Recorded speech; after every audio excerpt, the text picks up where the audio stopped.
This week's case is about the Candy Man killer that was responsible for the Houston mass murders in the 1970s and was most likely linked to a nationwide trafficking ring and probably linked to John Wayne Gacy too. So, let's get started.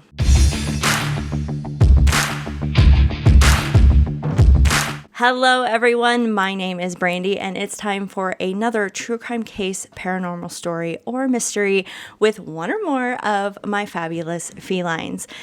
If you are a returning subscriber, welcome back my feline friends, and a big shout out to my feline fans who help support this channel. Before we get into this case, if I could just get honest with you for a second. This year has been pretty hard mentally for some reason for me. I mean, I've definitely had some major things that have come up that I've had to deal with emotionally, kind of gut punches, what have you. But for some reason, my anxiety has just been worse. And I don't know, does it get worse with age? I mean, maybe it's my age. I don't know. But I have taken steps to manage this, and I do feel better today than I have all year. I also have seasonal affective disorder as well. So yeah, on top of that, just pile it on. But I'm managing that as well. And it's the first time in a long time I'm actually looking forward to the holidays. So hopefully things are getting better. Any of you that have, mental health, brain health issues, it's just hard. I think that's the major reason why I was kind of lax this year on videos as well, why I took that really long break in the summer. I just had no energy at the end of the day, and weekends seemed to fill up with other things that we had to get done. So, but hopefully it'll get better from now on. I still am not going to do video every week. I will try my hardest to get a regular video out going back to the 2-week schedule, just work and everything else. So I will do the best I can. But anyway, thank you for sticking with me through my absences this year. And so as a little gift, this video today and the next video are going to be related. It's kind of a continuation story kind of thing. You can watch them individually because they are individual stories, but they are linked. So just an FYI there. I'm going to record this and then I'll try to record this like tomorrow. So it'll be out hopefully by this weekend. So you'll have a video today, and then this weekend you'll have the continuation. So, yay. I hope that makes up for things. And just a reminder, I get asked about merch a lot. I do have merch in my Threadless store. Right now there's sales going on like through December 12th. Everything's on sale. And then between December 8th and December 12th, you can get free shipping by using the code HOLIDAYSHIP23. So I'll have that down in my description as well. I do have 4 designs currently that's in the shop. Just to remind you, there is the True Crimes and Felines logo.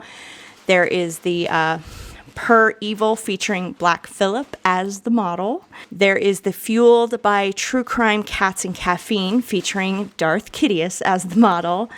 And for Christmas, we have the Feline Festive featuring Freddy as the model.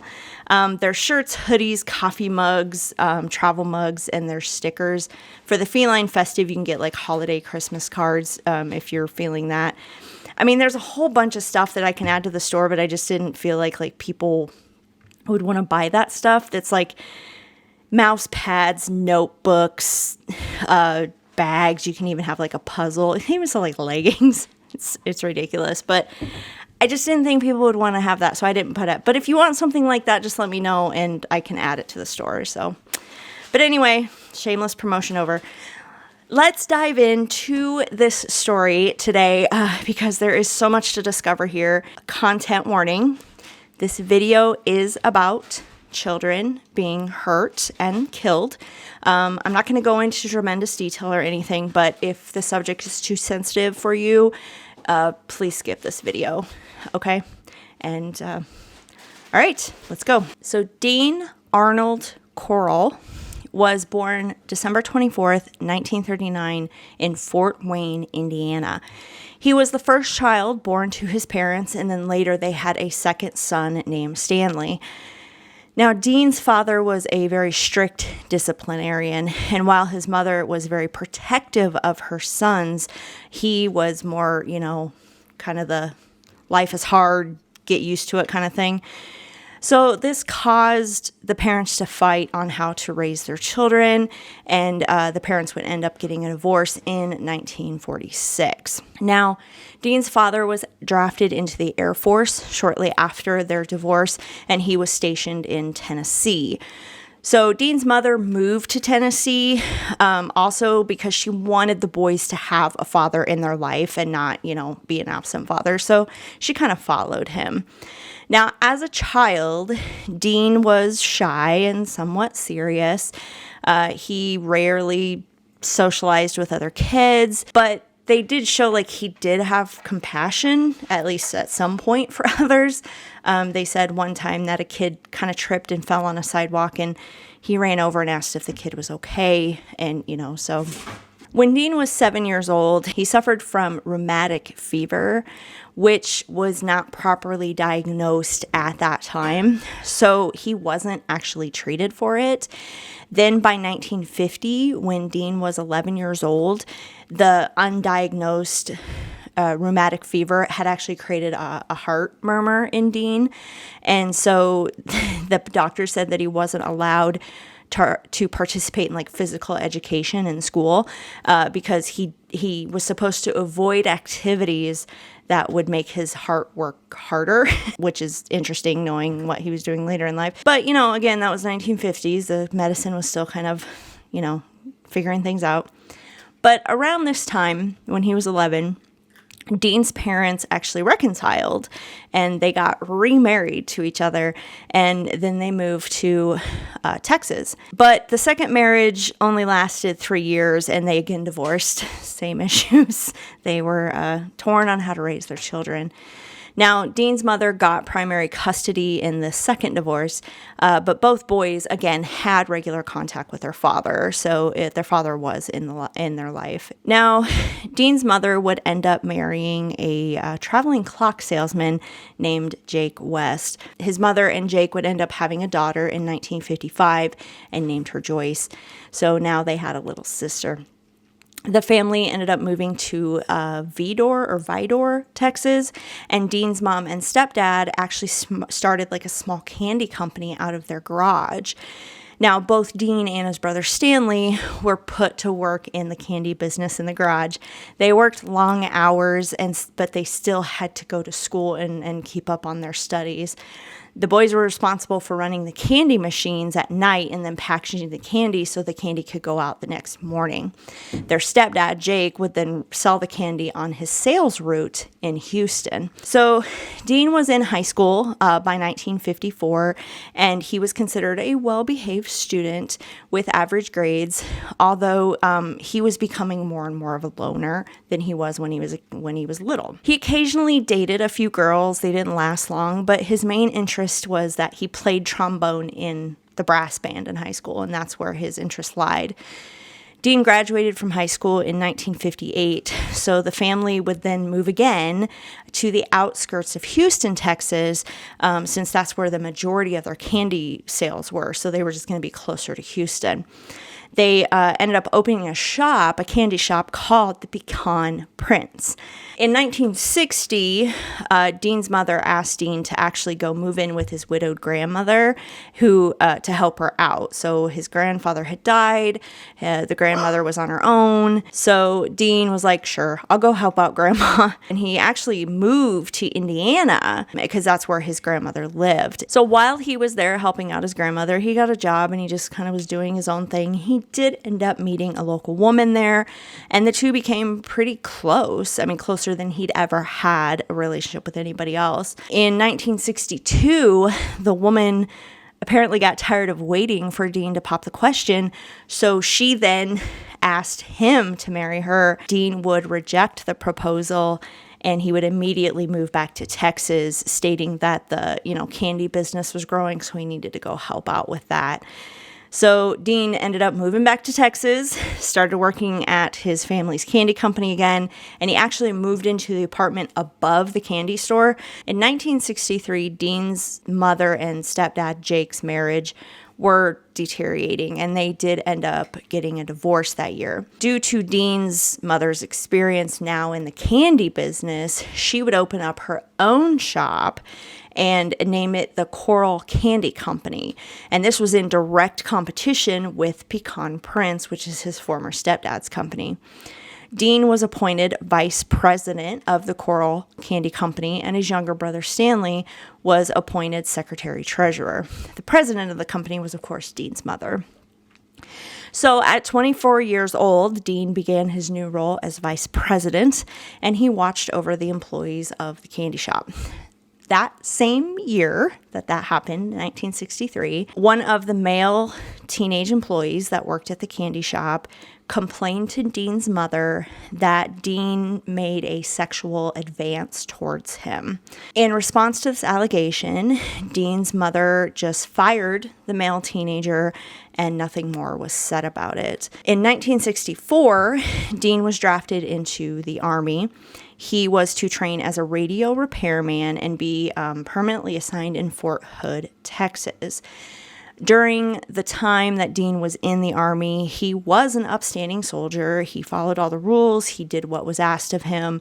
But in reality, Dean hated military service, just hated it. So what Dean ended up doing was he filed a request with the Army to be honorably discharged, citing that his family needed him to move back to Houston, Texas to run the candy business because business was exploding, which wasn't a lie. Now, the Army did grant Dean this, and he was honorably discharged after 10 months of service in 1965. Now, after Dean returned home from the Army, he had a few close acquaintances, including his brother Stanley, and he confided in them that he thinks he might be a homosexual. He would go on to explain that he had a couple homosexual experiences while he was in the Army, and they weren't bad. Like, they were consensual. They weren't bad, and that, he thinks he might be attracted to guys. His brother and his acquaintances, they actually were not surprised. They saw Dean, and then they saw how he interacted with the young male teenagers that worked at the candy shop, and they believe, he's probably right. He probably is a homosexual, but, that was fine with them. And that, but, back then, this is the 1965 you're talking about, homosexuality wasn't accepted, and it was a taboo back then. So, Dean just kind of kept quiet about it, and he wouldn't talk to his mom about it either because she was very adamant that he was not, and that just, be normal, right? So Dean continued to work as the vice president of the Corll Candy Company, and he was 27 years old at this time. I'm sorry I keep mentioning his age, but I want you to keep in mind how old he is when this stuff started, because sometimes people think, like, when you think about stories like this, you think of like an old guy, and he wasn't. Dean's former stepdad, Jake, the Pecan Prince, that was an also popular candy company too.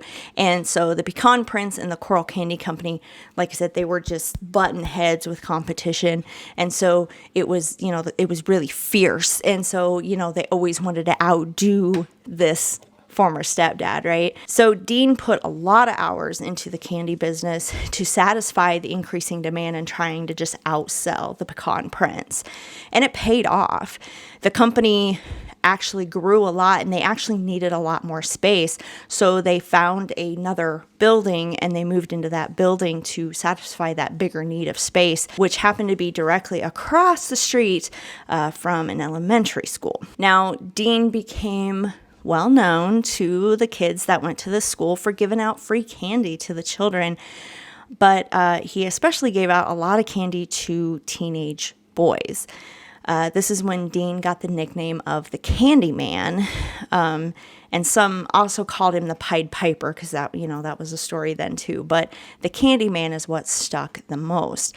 A lot of people didn't even know his name was Dean; they just referred to him as the Candy Man, and everybody knew who they were talking about. The company was doing very well. They had a small workforce of employees to work the candy shop, and most of them were teenage boys. After all, Dean was in charge of hiring. Now, Dean would do his best to be friends with these teenage boys. He would be a little flirtatious, and he even would end up installing a pool table in the back of the candy company shop.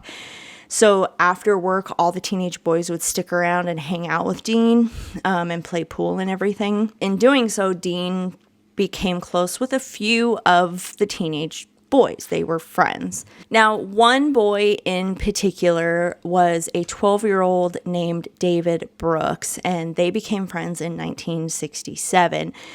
Dave was in 6th grade, and he wore glasses. He kind of had some acne issues, so he got made fun of a lot, and he didn't really have a lot of friends in school. He stated he liked Dean because Dean never made fun of him of his looks or his glasses or anything like that, and Dean always, gave him candy, right? Let him play pool, let him hang out at the candy shop. David's parents were divorced, and David had lived with his father there in Houston.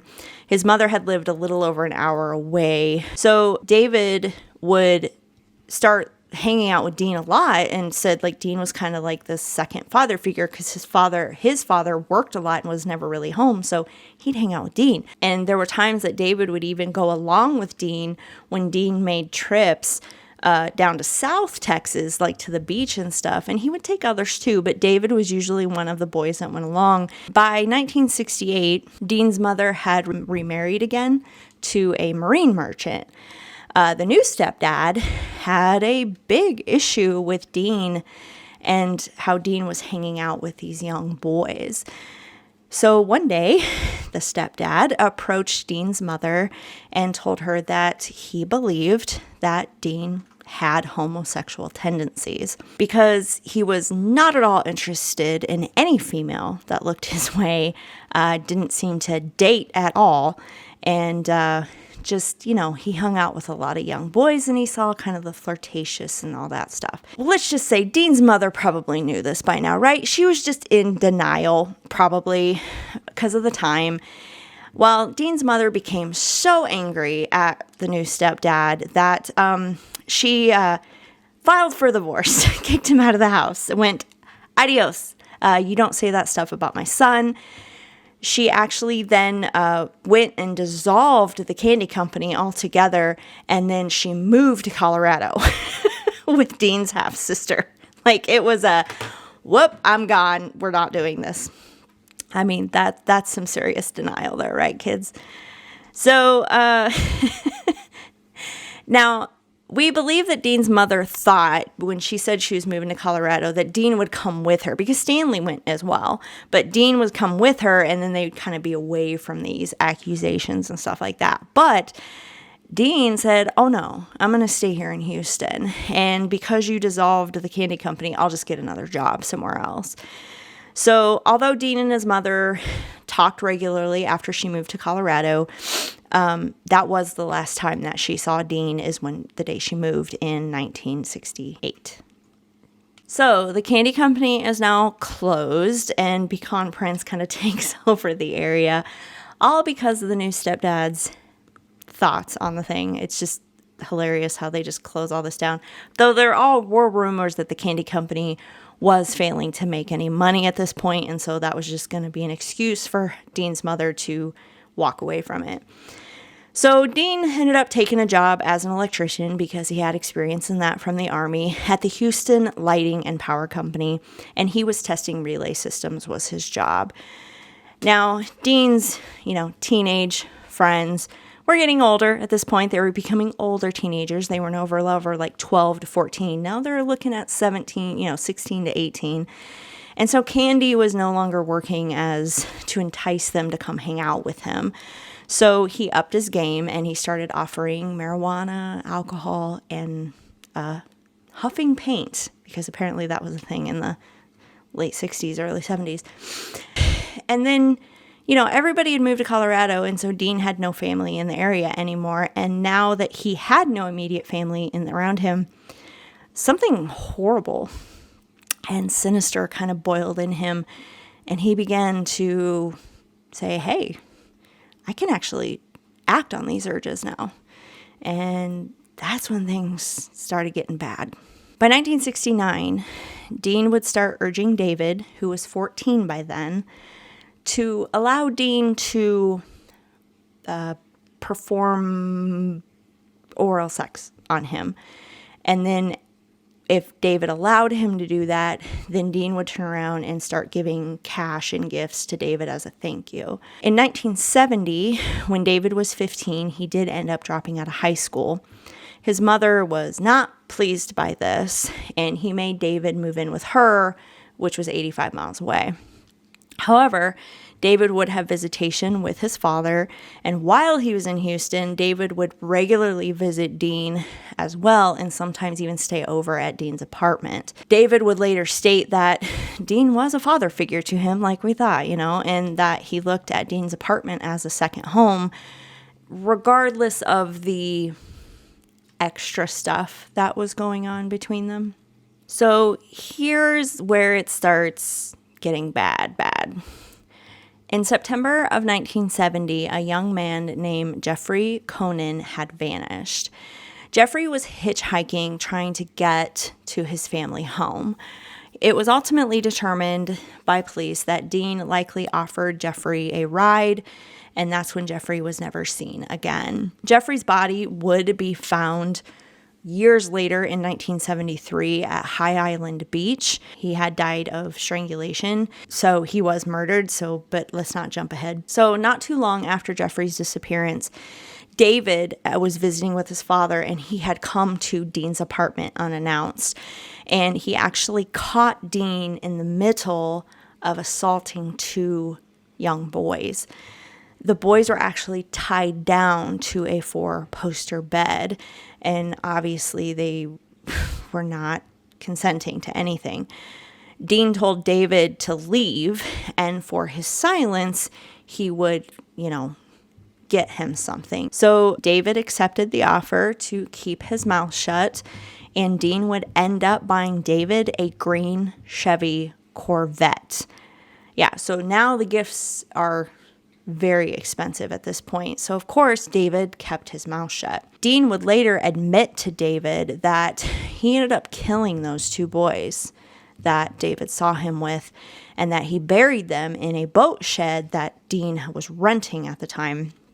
And then he went on to tell David how he killed this hitchhiker named Jeffrey as well. Now, David was a little horrified by all of this. He couldn't believe that his, somebody he looked up to was doing this, but it wasn't too far-fetched knowing what he was doing with him. But Dean would go on to tell David that he would pay him $200 per boy that David could lure to Dean's apartment.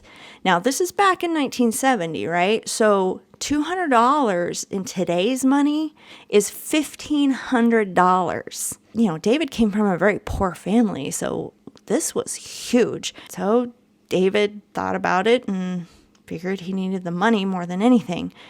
So a couple months later, in December 1970, David brought two 14-year-old boys to Dean's apartment. David had lured these teens away from a religious rally that was going on down the block, and their names were James Glass and Danny Yates. Now, David knew James as an acquaintance from school before he dropped out. James had actually hung out in Dean's candy shop playing pool like years earlier, so it didn't take much to convince the boys to say, hey, you want to go over to the Candyman's apartment and hang out. Once the boys were in the apartment, David actually helped Dean tie the boys down to what Dean called a torture board, which was a board with ropes on it that held them in place, and you could tie one to one side and another to another side. David went in the other room, and Dean then tortured, raped, and strangled the boys. Their bodies were then buried in the boat shed, and David helped to bury them. In January of 1971, 6 weeks after James and Danny, Donald and Jerry Waldrop, they were two brothers, were walking back to their home from somewhere. Dean drove a white van, as most electricians do, the old creeper vans. David was with Dean in the van at the time and convinced the two brothers to get into the van, where they were taken to another one of Dean's apartments. Dean had a few apartments. He moved around a lot. And same thing. These boys were then raped, strangled, and buried in the boat shed. Between March and May of 1971, 3 more victims were killed and buried in the boat shed. Randall Harvey, he was 15, was killed in March.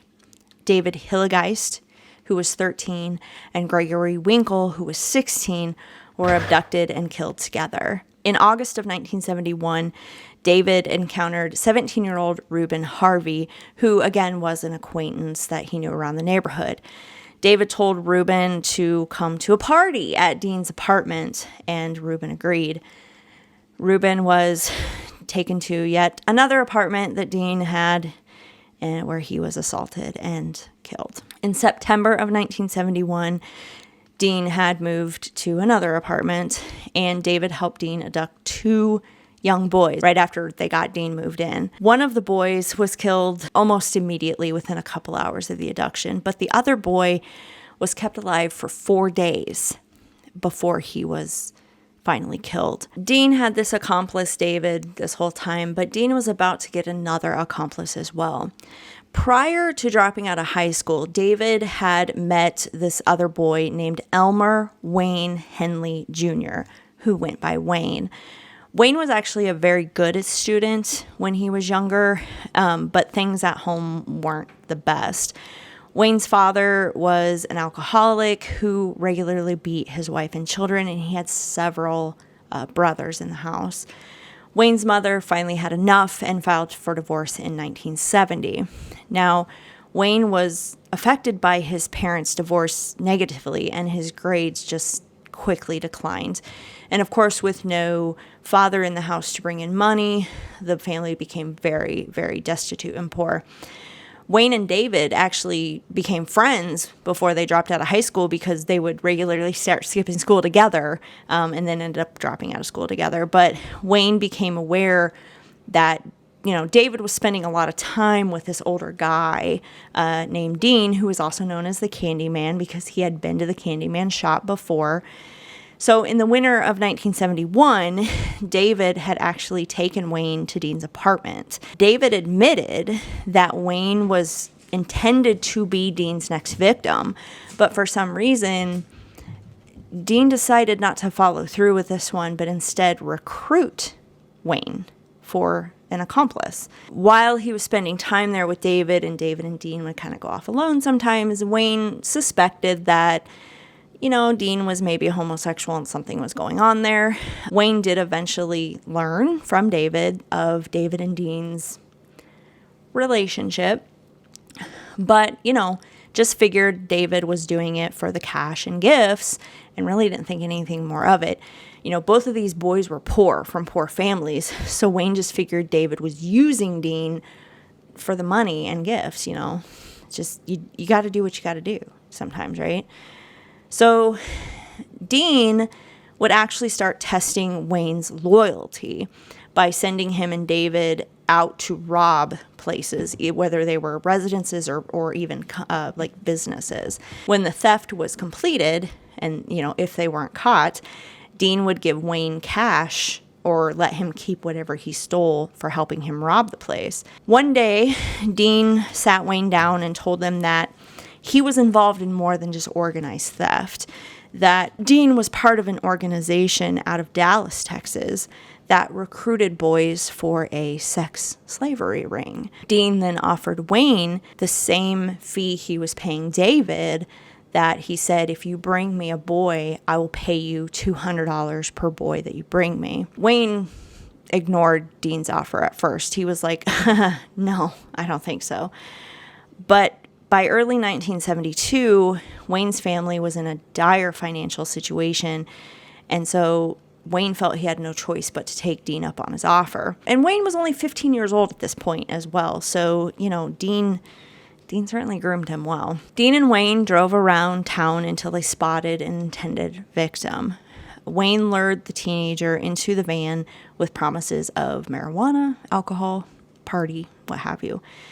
At Dean's apartment, Wayne handcuffed the teenager and watched Dean tie his feet and put tape over his mouth. Now, Wayne left the apartment at that point. He just thought, okay, he's going to transport him, sell this into the sex slave ring in Dallas, and, everything's good. Not good, but he's going to get the money, right? The next day, Dean came through and gave Wayne $200. Unbeknownst to Wayne at this time, the teenager was tortured, raped, and killed. And his identity was unknown for a very long time. The next victim was 18-year-old Frank Aguirre that Wayne was acquaintances with. Frank was lured back to Dean's apartment, where Dean immediately strapped Frank to the torture board and told Wayne he was going to rape and kill him. Wayne was confused at this point because they were supposed to be sold into a sex slavery ring, not tortured and killed. Wayne was like, wait a minute, what's going on here? And Wayne actually tried to convince Dean, don't kill this kid. What are you doing? What is actually going on here? Dean turned on Wayne at that point and told him that the last boy he brought to him was not sold into this ring, but Dean had raped and killed him and buried him in the boat shed, and that this boy was going to suffer the same fate. Wayne freaked out and left Dean's apartment and actually went and looked for David.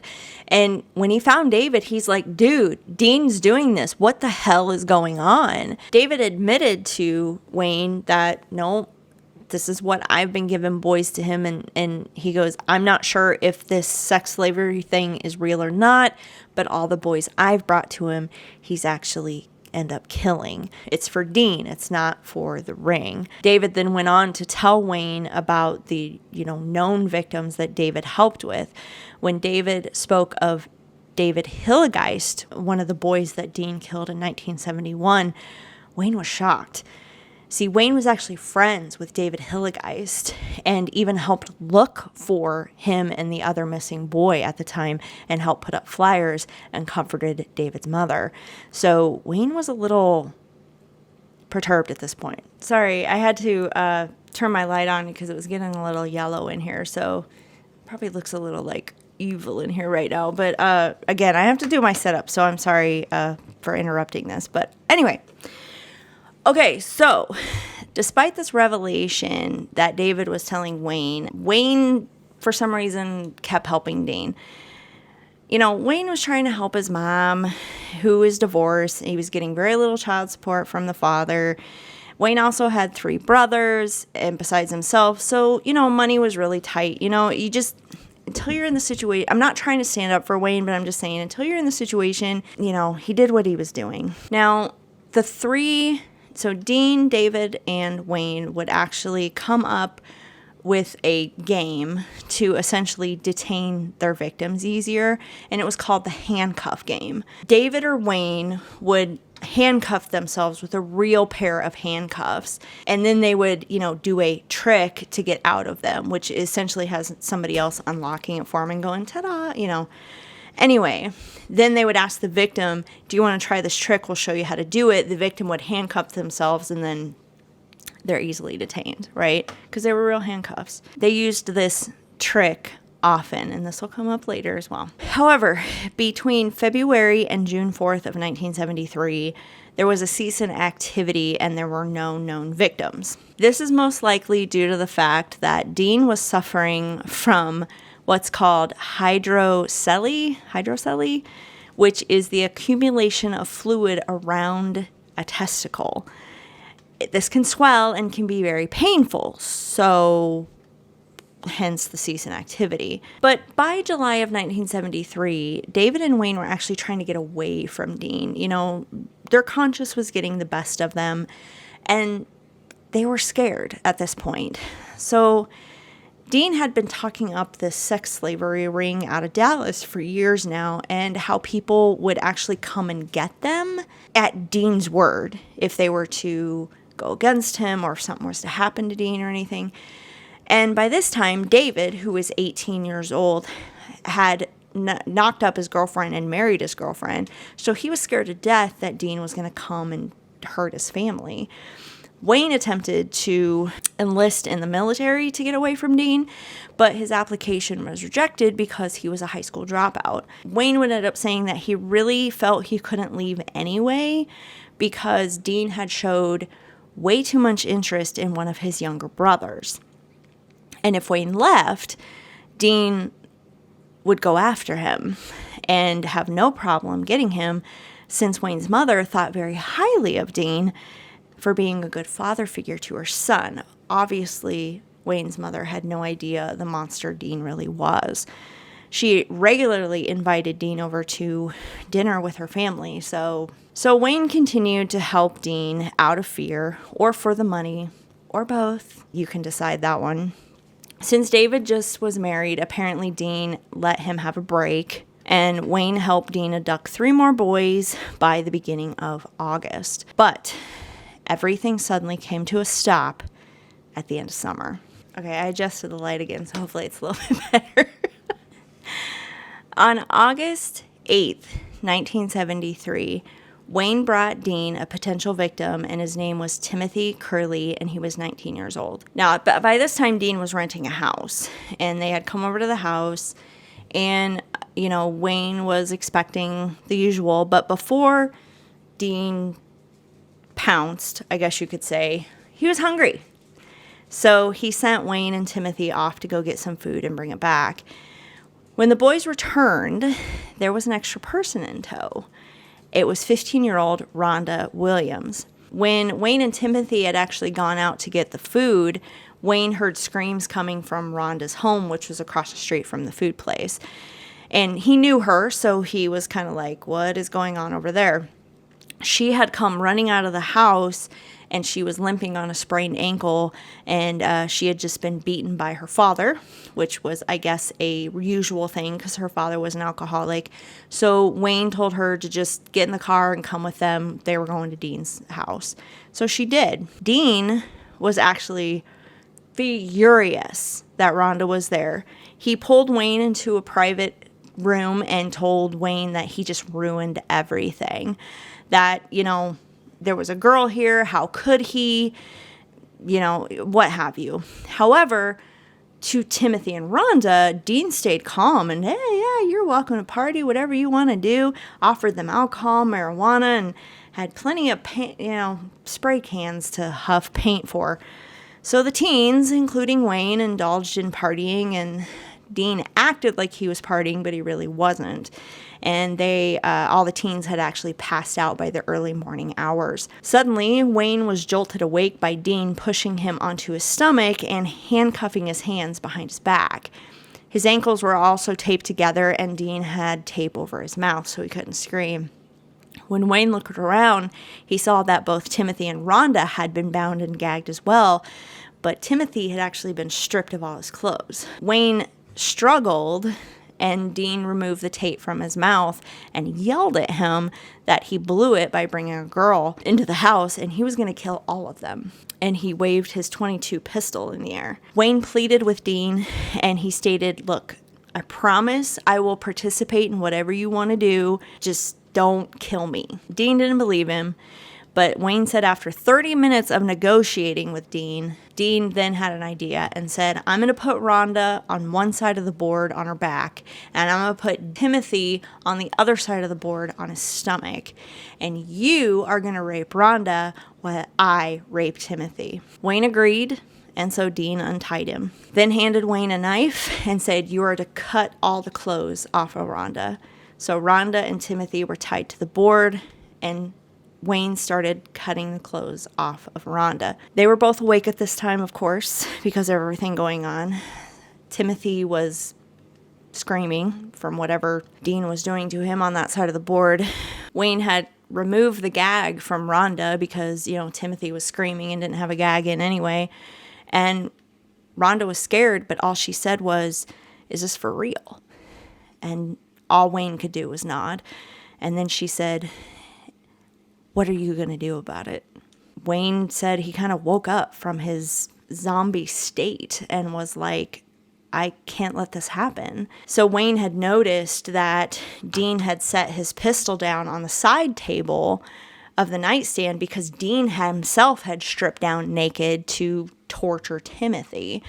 So Wayne snatched up the pistol, pointed it at Dean, and he was yelling, "You've gone far enough, Dean. I can't go on with this anymore. You're not going to kill my friends." Dean walked up confidently to Wayne and shouted, "Then kill me, Wayne. You won't do it." Dean was so confident that Wayne would not do it that he was just, "Didn't do it. Pull the trigger. Come on, dude," Well, Wayne pulled the trigger. The first bullet hit Dean in the forehead, so that should have been out. But unfortunately, the bullet failed to penetrate the skull because, it was only a .22. However, Dean started running at Wayne, and Wayne just started firing, and he hit Dean in the shoulder. Dean then ran past Wayne and just ran out of the room. He was trying to escape. Wayne ran after him, and he shot 3 more times, and it hit Dean in the back. Dean then collapsed, and he died. His naked body was up against the wall in the hallway. He was 33 years old. Wayne then untied Rhonda and Timothy and told them to leave. Timothy refused to leave and stated, "Nope, we're going to call the police, and I thank you for saving my life." The police were called, and they arrived to Dean's home, and the 3 teenagers were sitting out on the porch. Wayne admitted that he shot Dean in self-defense, and Rhonda and Timothy's stories corroborated with Wayne's. Police believe this was a self-defense shooting, but Wayne had to get things off his chest. He told the police the whole story of Dean, the abductions, the tortures, the murders, and how him and David himself were accomplices. At first, the police were skeptical. They assumed the killing of Dean was the result of some drug-fueled fight that just went too far. Upon investigation of the house, however, they found a room where the torture board was. The floor was covered in plastic sheeting. There were handcuffs, nylon ropes, and numerous sex toys. Dean's van was also suspicious, his work van. The back windows were covered by blue curtains that you could not see through. The rear of the van, there was a rope. There were ropes.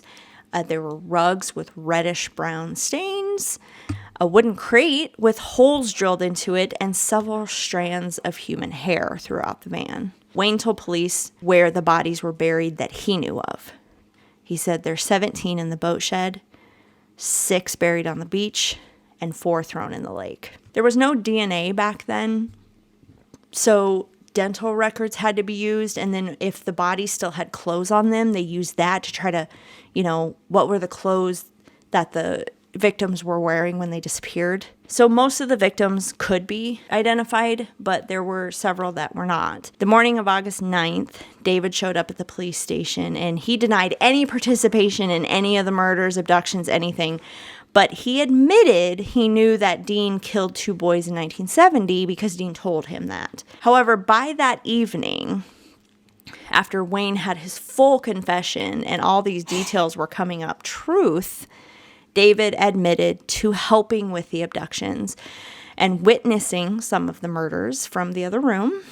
But he was adamant that he never participated once they were on the torture board. He helped tie them down, but then he walked away and he never touched them after, which isn't still that good, dude. Wayne, however, admitted to helping kill at least 7 victims by helping Dean strangle them. Now, let me just say here that Dean was not even looked at as a suspicious person, and Wayne could have just said that it was a drug-fueled fight that ended up in a shooting, and that could have been it.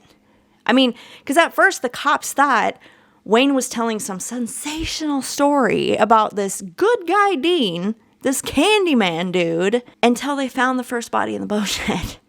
And then they were like, oh. And then they found a body on the beach. And then they found the body in the lakes. 28 victims altogether that we know of. I'm not saying this to get people to feel sorry for Wayne or David. I'm not. They both helped a predator and kept helping him after they knew what was happening to these victims. But I'm just saying that I'm glad he did feel that he had to get everything off his chest, because if he wouldn't have, we probably still wouldn't have known to this day what kind of person Dean was. And Wayne could have just been free walking around because he killed Dean in self-defense, right? So at least these families are getting closure. So at the trial, Wayne and David were tried separately. Wayne was convicted of helping with 6 of the murders, but he was not convicted of Dean's murder. That was deemed a self-defense killing, so there was no charges for shooting Dean. But Wayne was sentenced to 99 years for each murder he helped with, so he got a total of 594 years in jail. Wayne did appeal, citing that the jury in his case was not sequestered, so they were, saw everything going on in the news and everything. And he was granted a new trial in 1978, but he was again convicted and given the same sentence.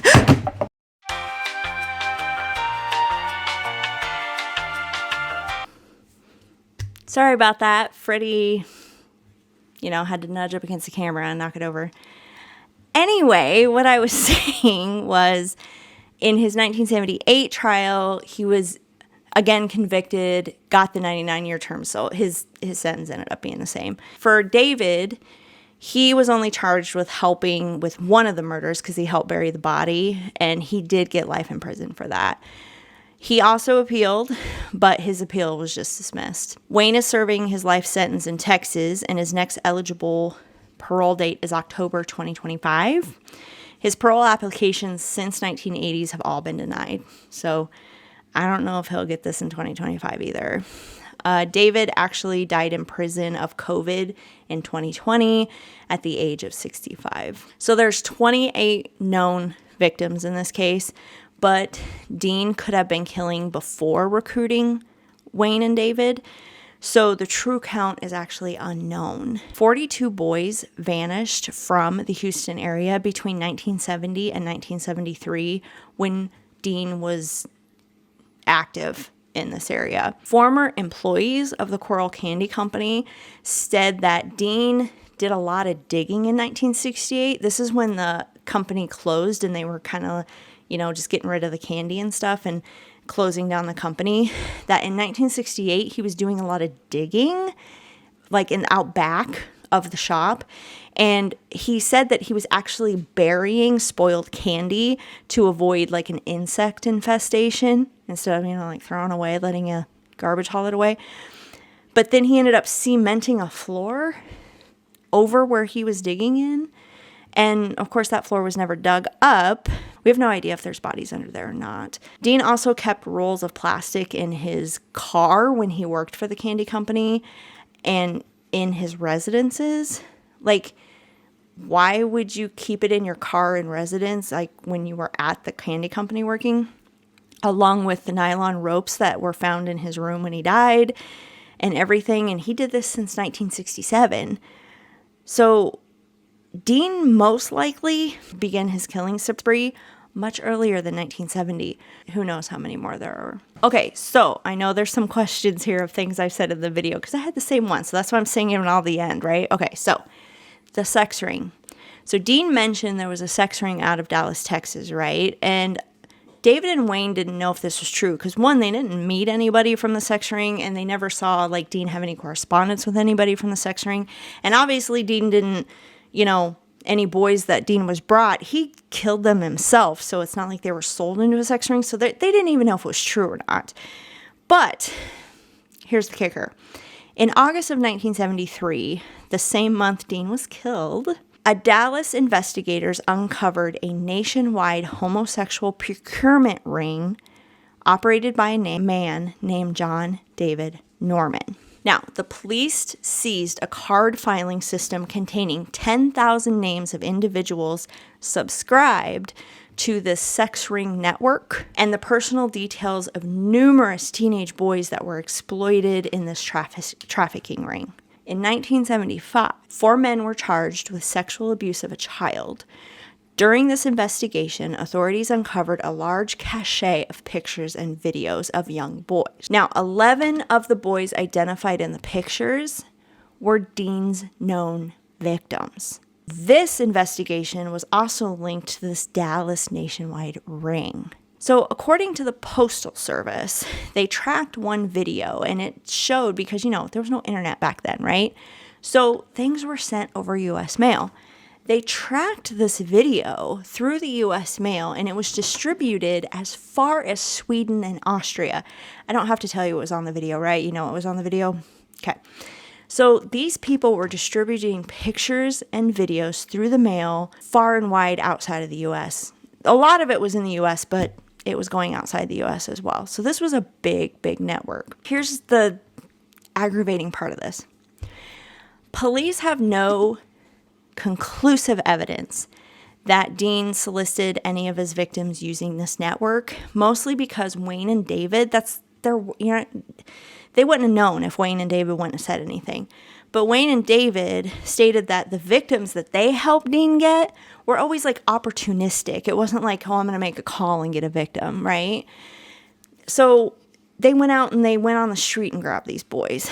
David and Wayne also stated that when they were present for like the torturing and stuff like that, that they never witnessed Dean taking any pictures or videos or anything of his victims. So they were just like, that's why they were questioning if this ring was even a thing. Here's why I think Dean was a part of this ring. So the question of money is always brought up. Like, how could Dean afford to pay $200 per victim to 2 accomplices when there was quite a few victims? He worked a blue-collar job. It didn't make that much money. Some say that, he probably had money left over from when he was president at the candy company because he made a nice salary back then, which, yes, that could be true. Some say he got the money when his mother shut the company down, but the company was never sold. It was just shut down. And if rumors were true that it wasn't making money in the first place, there was probably no money to distribute after it was done. But here's my thoughts on the thing, okay? And again, this is just my opinion. There's no evidence or anything. If he was part of this sex ring and he sent pictures to the sex ring to be used, because they would send out like newsletters and magazines and people would pay for pictures and videos, okay? He would have been paid for these pictures, okay? And it would explain how there were so many of pictures of Dean's victims in that 1975 investigation. You can't tell me that these boys were photographed by one pedophile only to be killed by another pedophile later, okay? So I know David and Wayne stated they never saw him take pictures, but some of these boys were kept alive and tortured for days, and David and Wayne weren't there all the time. And Dean got a lot of victims on his own as well. Since they found in his van a box with holes drilled in it, I mean, he could have actually kidnapped some boys, maybe even in the beginning, and transported and sold these boys to the sex ring. And if he did that, I mean, if he's given these David and Wayne $200 per boy, how much do you think Dean is getting if he turns it over to the sex ring? That money could last him a while, right? So, I mean, that's just what's going around in my head. Unfortunately, all we know is this sex ring did exist. Dean obviously had some contacts there, but we don't know how involved he was. And this was basically because authorities decided not to look into links between this sex ring and Dean beyond any obvious ones, because they felt the family of the victims just suffered enough and they didn't need to suffer anymore, which I agree, but there's still a lot of unanswered questions. Now, to set up for the next video, this sex ring was proven to be linked to John Wayne Gacy as well. He was pretty much doing what Dean was doing from 1972 to 1978 in Illinois. And guess what Gacy's favorite game to play with his victims was? The handcuff game. And Gacy stated to the police he learned the handcuff game from Dean Corll himself. So there we know that Gacy knew Dean. Now, Gacy specifically also said from a jail interview that John David Norman, he was the overall mastermind of this sex ring, was one of his accomplices. Gacy also took trips to Texas a few times as well. So, Now, John David Norman, who operated this ring, he did live in Illinois for a while after he lived in Texas, got busted in Texas, and he was charged in Illinois for related crimes. So see how all this connects? It's insane, right? These two serial killers are connected to each other because of this ring. It's freaking insane. So for the next video, We will talk about John David Norman, his link to Dean Corll, John Wayne Gacy, and who knows who else, and his nationwide sex ring that was called the Delta Project. So thank you for tuning into this video. I know it was a little tough, but thank you for sticking through it, and we will see you in the next video, guys.